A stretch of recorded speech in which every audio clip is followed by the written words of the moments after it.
Assalamualaikum warahmatullahi wabarakatuh. Kami berasal dari kelompok satu mata kuliah e-bisnis. Di sini kami akan menyampaikan mengenai penjelasan dari hasil penelitian analisis strategi pemasaran menggunakan metode SWOT dan GSWM dengan studi kasus bakmi Genzi.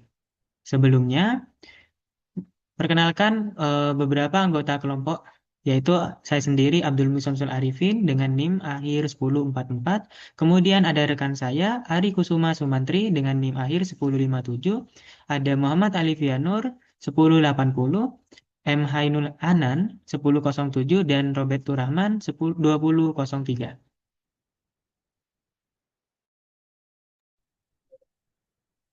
Pendahuluan yang melatar belakangi kita melakukan penelitian ini adalah karena UMKM di Indonesia memiliki kontribusi signifikan terhadap produk domestik, yakni sebesar 9.580 triliun pada tahun 2023, dan salah satu sektor UMKM yang mengalami pertumbuhan pesat adalah sektor kuliner.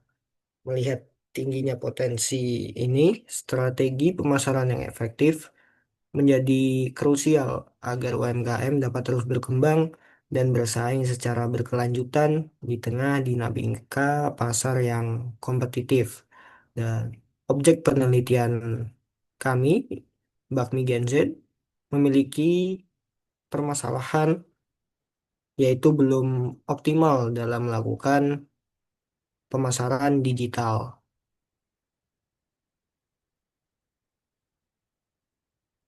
Berdasarkan latar belakang dan permasalahan sebelumnya, didapat rumusan masalah yaitu bagaimana strategi pemasaran yang tepat untuk diterapkan pada UMKM kuliner street food bakmi Gen Z agar dapat meningkatkan daya saing dan volume penjualan di tengah keterbatasan fasilitas dan sumber daya. Penelitian ini memberikan kontribusi ilmiah dengan menawarkan pendekatan adaptif berbasis SWOT KSPM untuk UMKM skala kecil dengan keterbatasan sumber daya, dan menawarkan model strategi usaha yang konseptual, praktis, dan relevan dengan kondisi nyata di lapangan sehingga dapat direplikasikan oleh UMKM kuliner lokal lainnya, serta penelitian ini memperkaya literatur ilmiah di bidang manajemen pemasaran.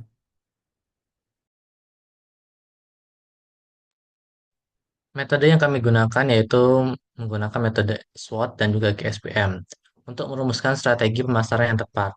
SWOT sendiri digunakan untuk mengidentifikasi faktor internal dan juga eksternal usaha, sedangkan GSPM digunakan untuk mengevaluasi dan memprioritaskan strategi secara kuantitatif. Kombinasi keduanya ini memungkinkan pengambilan keputusan yang lebih objektif dan juga terarah. Nah, untuk datanya sendiri, kami melakukan wawancara terhadap owner bakmi Genzi sehingga didapatkan hasil operasional variabelnya. Nah, lalu internal faktor ada sumber daya manusia, pemasaran, dan juga produksi. Sumber daya manusia sendiri mencakup tenaga kerja yang diberikan pelatihan, lalu pemasaran memiliki harga relatif murah, penerapan pemasaran secara online, inovatif produk yang dihasilkan, kegiatan promosi kurang optimal, ketersediaan area parkir, dan lokasi yang kurang strategis. Untuk produksi sendiri yaitu ketersediaan bahan baku yang mudah didapat dan memiliki variasi menu. Untuk eksternal faktor sendiri ada sosial budaya, pemasok, teknologi, pemerintah, pesaing, dan juga kondisi ekonomi. Untuk sosial budaya sendiri ada segmentasi pasar masih di kalangan anak muda seperti pelajar, lalu pemasok itu masih tetap, lalu teknologi, pemanfaatan teknologi berupa sosial media digunakan untuk melakukan promosi, lalu adanya pembayaran digital berupa QRIS, penggunaan aplikasi kasih pintar untuk mengelola hasil penjualan. Lalu bagian pemerintah itu belum adanya dukungan dari pemerintah. Nah, pesaing dengan produk jenis, beralihnya pelanggan kepada pesaing, lalu fasilitas dan pelayanan yang lebih menarik. Untuk kondisi ekonomi, itu balik modal dalam waktu 9 bulan setelah penjualan. Baik, berikutnya dengan menggunakan metode ini, itu meliputi tiga tahap. Ada tahap pemasukan, input stage, tahap pencocokan, matching stage, dan juga tahap terakhir, tahap keputusan atau decision stage. Pada tahap pemasukan, yaitu input stage, di sini tahap ini menganalisis lingkungan internal dan eksternal melalui matriks IFAS dan juga EFAS dengan menetapkan bobot, rating, dan nilai tertimbang untuk mengidentifikasi kekuatan, kelemahan, peluang, dan ancaman usaha. Kemudian memasuki tahap pencocokan. Pada tahap ini menyusun strategi berdasarkan hasil analisis IFAS dan EFAS menggunakan matriks IE dan SWOT. Pada tahap terakhir, tahap keputusan atau decision stage. Tahap ini menggunakan QSPM untuk mengevaluasi dan memprioritaskan alternatif strategi. Proses ini melibatkan penilaian bobot, pemberian skor daya tarik atau attractiveness score, dan pemilihan strategi dengan nilai tertinggi sebagai prioritas utama. Dan didapatkan hasil dan pembahasan pada tahap pemasukan.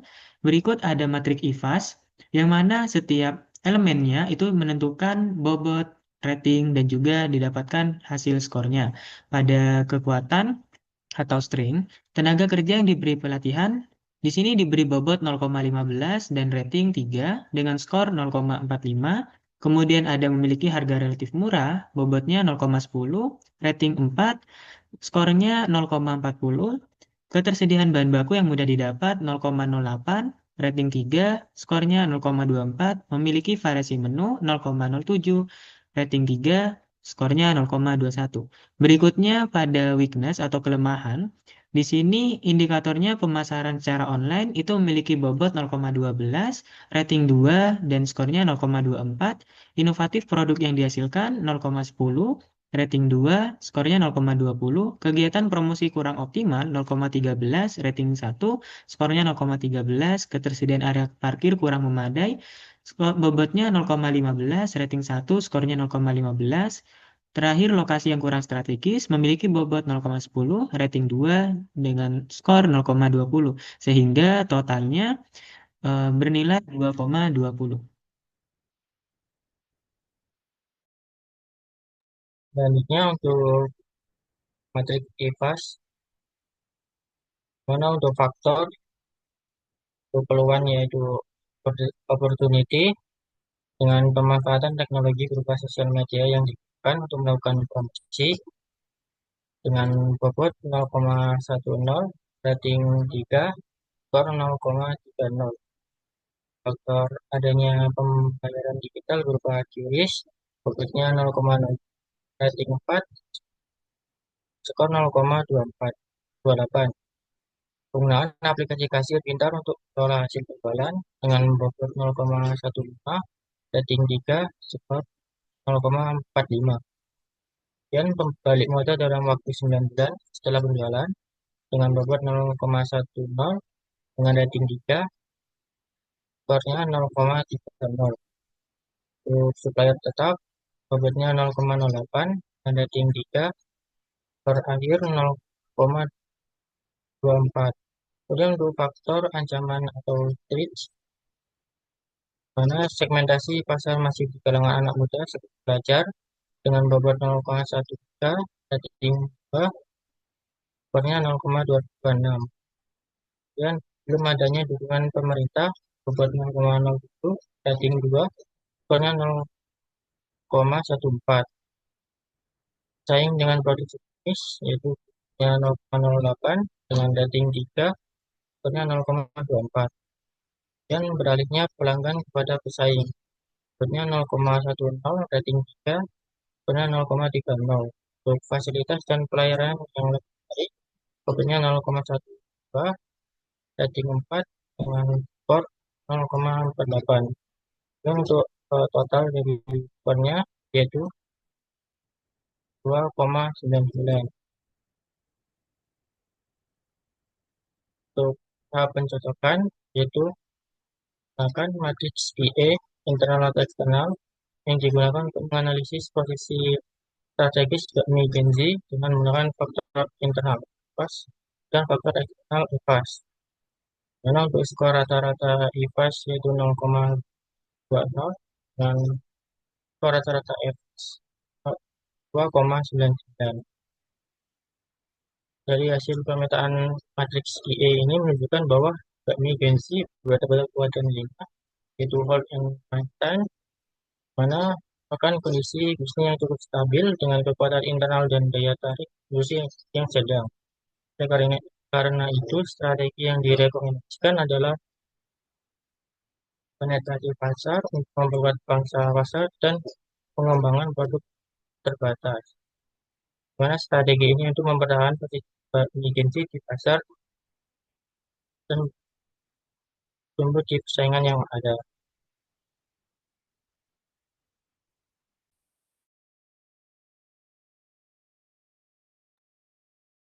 Baik, masuk ke hasil dan pembahasan yang selanjutnya yaitu pada tahap keputusan. Di sini ada matriks SWOT, di mana matriks SWOT ini digunakan untuk merumuskan strategi berdasarkan kombinasi yang tepat antara faktor internal yaitu strength dan weakness dan faktor eksternal yaitu opportunity dan threat, sehingga dapat menghasilkan alternatif strategi seperti strategi SO yaitu strength dan opportunity, kemudian WO yaitu weakness dan opportunity, strength dan threat yaitu ST, dan yang terakhir yaitu WT yaitu weakness dan threat.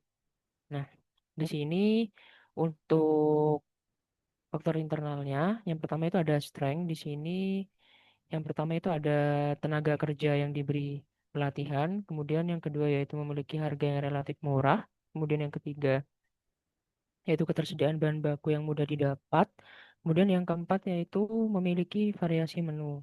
Kemudian untuk weakness-nya sendiri yaitu pemasaran secara online, kemudian yang kedua ada inovatif produk yang dihasilkan, kemudian kegiatan promosi yang kurang optimal, kemudian ketersediaan area parkir yang kurang memadai, serta lokasi yang kurang strategis. Kemudian di sini akan dikombinasikan dengan opportunity. Yang pertama itu ada pemanfaatan teknologi berupa sosial media yang digunakan untuk melakukan promosi. Kemudian adanya pembayaran digital berupa kris. Kemudian penggunaan aplikasi kasir pintar untuk mengelola hasil penjualan. Kemudian balik modal dalam waktu 9 bulan setelah penjualan. Yang terakhir yaitu supplier tetap. Ini akan dilakukan kombinasi antara strength dan opportunity.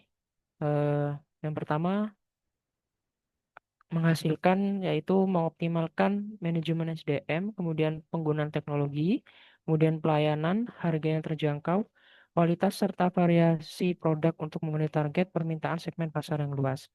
Strategi ini didapatkan dengan cara mengkombinasikan strength dan opportunity seperti yang tertera di bawahnya yaitu N1, S2, S3, S4, dan seterusnya. Kemudian ada kombinasi dari WO, yaitu weakness dan opportunity, menghasilkan 2 poin, yaitu yang pertama ada meningkatkan efektivitas dengan penggunaan teknologi, yaitu pemasaran online dengan pemanfaatan media sosial, serta riset inovasi produk dan penggunaan pembayaran digital kris dan aplikasi kasir pintar untuk mengelola hasil penjualan. Kemudian yang kedua yaitu mengoptimalkan lokasi dengan menyediakan tempat yang lebih sesuai dan memilih tempat usaha yang strategis. Kemudian di sini ada kombinasi yang selanjutnya yaitu dikombinasikan dengan trade. Untuk trade-nya sendiri yang pertama ada segmentasi pasar masih di kalangan anak muda seperti pelajar, kemudian belum adanya dukungan dari pemerintah, kemudian pesaing dengan produk sejenis, kemudian beralihnya pelanggan kepada pesaing, dan yang terakhir yaitu fasilitas dan pelayanan yang lebih menarik.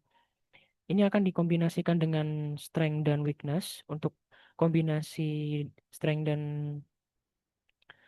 Treat ini yang pertama menghasilkan yaitu meningkatkan daya saing dengan menawarkan harga yang terjangkau, variasi menu yang lebih banyak, serta pelayanan dari tenaga kerja terlatih untuk mempertahankan pelanggan dan menarik segmen pasar yang lebih luas di tengah persaingan. Kemudian yang kedua yaitu berpartisipasi dalam kegiatan UMKM yang diselenggarakan oleh pemerintah dengan memanfaatkan tenaga kerja yang terlatih dan harga yang relatif murah guna mempromosikan produk hasil karya sendiri. Kemudian untuk kombinasi dari weakness dan trade-nya menghasilkan yaitu meningkatkan kualitas promosi dan inovasi produk secara bertahap dengan memperbaiki pemasaran online meskipun lokasi kurang strategis dan fasilitas terbatas guna mengurangi risiko kehilangan pelanggan dan tetap bersaing di tengah banyaknya pesaing dengan fasilitas serta pelayanan yang lebih menarik. Setelah itu, setelah didapatkan kombinasi tersebut, di sini kita masuk ke KSPM, di mana pada tahapan ini kita melakukan perhitungan untuk menentukan prioritas strategi mana yang lebih baik dilaksanakan terlebih dahulu. Hal itu dilakukan dengan cara melakukan perhitungan stas, di mana perhitungan stas ini didapatkan dari penjumlahan setiap indikator atau faktor yang ada, seperti internal dengan yaitu strength dengan opportunity dan lain sebagainya. Maka akan dihasilkan prioritas strategi seperti pada tabel berikut. Dan setelah dilakukan perhitungan, maka didapatkan prioritas strategi yang pertama, yaitu meningkatkan kualitas promosi dan inovasi produk secara bertahap menjadi langkah penting, meskipun lokasi kurang strategis dan fasilitas terbatas, guna mengurangi risiko kehilangan pelanggan serta tetap mampu bersaing di tengah banyaknya pesaing yang menawarkan fasilitas dan pelayanan lebih menarik dengan total stasnya yaitu 1,62.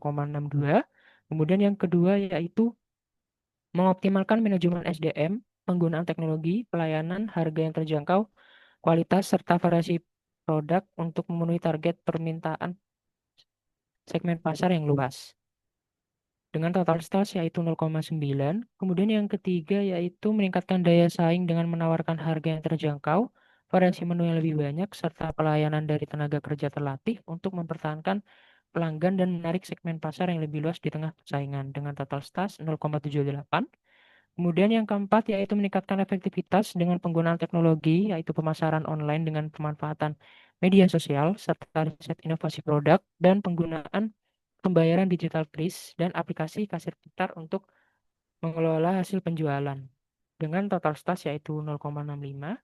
Kemudian yang kelima yaitu berpartisipasi dalam kegiatan UMKM yang diselenggarakan oleh pemerintah guna dengan memanfaatkan tenaga kerja yang terlatih dan harga yang relatif murah guna mempromosikan produk hasil karya sendiri. Dengan total stats yaitu 0,63. Dan yang terakhir yaitu mengoptimalkan lokasi dengan menyediakan tempat yang lebih sesuai dan memilih tempat usaha yang strategis. Dengan total stats 0,35. Kesimpulan dari penelitian ini yang bertujuan untuk merumuskan strategi pemasaran yang tepat bagi usaha kuliner bakmi Gen Z dan didapatkan hasil analisis yang menunjukkan nilai IFA sebesar 2,20 dan EVA sebesar 2,99 yang menempatkan bakmi Gen Z pada kuadran 5 matriks EA dengan strategi yang sesuai yaitu hold and maintain yang berfokus pada penetrasi pasar dan pengembangan produk terbatas. Dari 6 strategi SWOT, metode KSPM menetapkan prioritas tertinggi pada peningkatan promosi dan inovasi produk secara bertahap. Meskipun terdapat kendala lokasi dan fasilitas. Dan pendekatan SWOT KSPM ini terbukti memberikan arah strategis yang rasional dan terukur, sehingga strategi ini diharapkan mampu meningkatkan visibilitas usaha, memperluas jangkauan pasar, serta mendorong kinerja bisnis bakmi Gen Z secara berkelanjutan. Baik, itu tadi penyampaian dari hasil penelitian yang telah kami lakukan. Mungkin itu saja kami akhiri. Terima kasih. Assalamualaikum warahmatullahi wabarakatuh.